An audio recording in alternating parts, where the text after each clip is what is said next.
गुरुगणेशाभ्याम नमः। पातंजल योग दर्शनम। इसमें सबसे पहला सूत्र है अथ योगानुशासनम। इस सूत्र द्वारा महर्षि हमें समझाते हैं कि वे जो हमें बताने वाले हैं वो एक शास्त्र है, उपदेश करने योग्य एक शास्त्र है। अवश्य ही इसका उपदेश करना है, पर यह एक अनुशासन है। उन्होंने इस शास्त्र को नहीं बनाया, यह शास्त्र पहले से ही है, इसलिए अनु शब्द का प्रयोग किया। महर्षि कहते हैं कि मैं इसका आदि प्रवर्तक नहीं हूं। फिर कौन है योग शास्त्र का आदि प्रवर्तक? ननु हिरण्यगर्भो योगस्य वक्ता नान्यः पुरातना। हिरण्यगर्भ, ये हिरण्यगर्भ कौन है?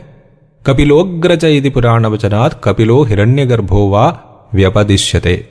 कहते हैं शंकराचार्य जी श्वेताश्वतर उपनिषद के भाष्य में, कपिल मुनि है हिरण्यगर्भ। कपिल मुनि सांख्य शास्त्र के आदि प्रवर्तक हैं। कपिल मुनि हमें पता है श्रीहरि के ही अवतार हैं। एक ही दर्शन के दो स्वरूप हैं, सांख्य और योग। सैद्धांतिक स्वरूप सांख्य, क्रियात्मक स्वरूप योग। ऐसा कह सकते हैं कि सांख्य एक तत्व सिद्धांत है और योग वहां तक पहुंचने का रास्ता।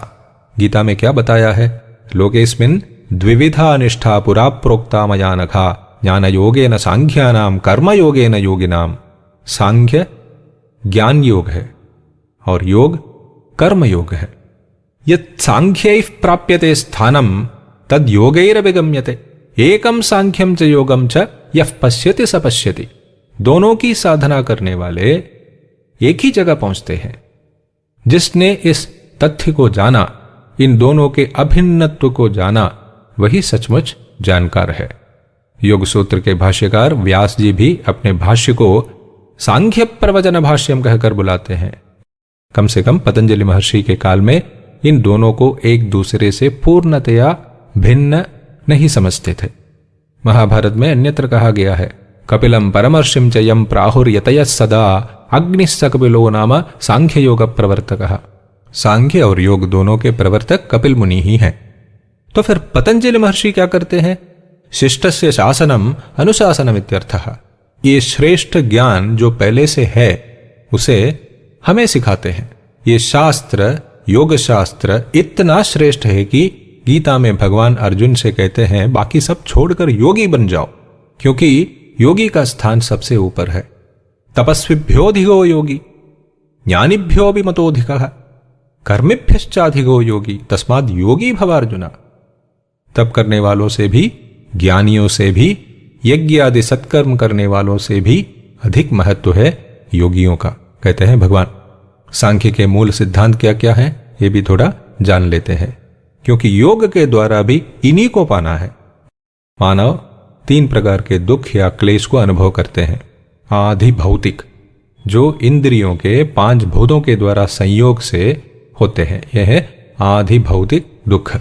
आग से हाथ जलने पर दर्द, जो त्वचा नामक शरीर के अंग का आग से संयोग होने से हुआ। ज्यादातर शारीरिक बीमारियां आधि भौतिक हैं, इनके पीछे पंचभूत होते हैं। आध्यात्मिक, जो अंदर ही अंदर दुख पैदा होता है। भय, मेरे पास पैसे नहीं है, मेरे पास अच्छा घर नहीं है, मेरे बच्चे नहीं हैं, ऐसे उद्वेग या दुख, इसको आध्यात्मिक दुख कहते हैं। इसके लिए कोई बाहरी वजह जरूरी नहीं है। और तीसरा आधि दैविक, जो दैवी प्रकोप से उत्पन्न होता है, जो अचानक होता है। मोक्ष की अवस्था में ये तीनों नहीं रहेंगे। फिर क्या रहेगा? केवल पुरुष, जो निर्गुण और अविकारी है। इस अवस्था में सत्व रजस तमो गुण नहीं रहेंगे। रजोगुण, जिसकी वजह से लगता है मुझे कमाना है, श्रीमान बनना है, नाम कमाना है, प्रसिद्ध बनना है। तमोगुण, जो शरीर में आलस्य इत्यादि उत्पन्न कराता है, ये नहीं रहेंगे मोक्ष की अवस्था में।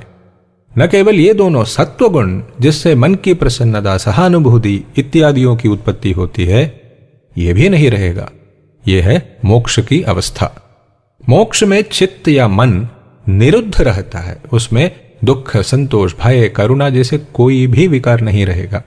ये चित्त निरोध वैराग्य और समाधि जन्य प्रज्ञा से प्राप्त होता है। समाधि कैसे प्राप्त होगी? यम नियम इन शीलों से, और आसन, प्राणायाम, प्रत्याहार, धारण और ध्यान, इन साधनों से। मोक्ष मिलने पर पुनर्जन्म नहीं होगी।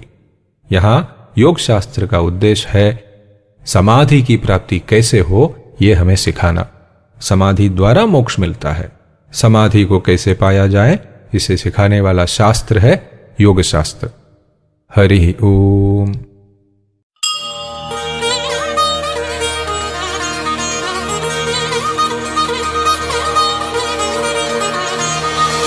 यज्ञो हि श्रेष्ठतमं कर्म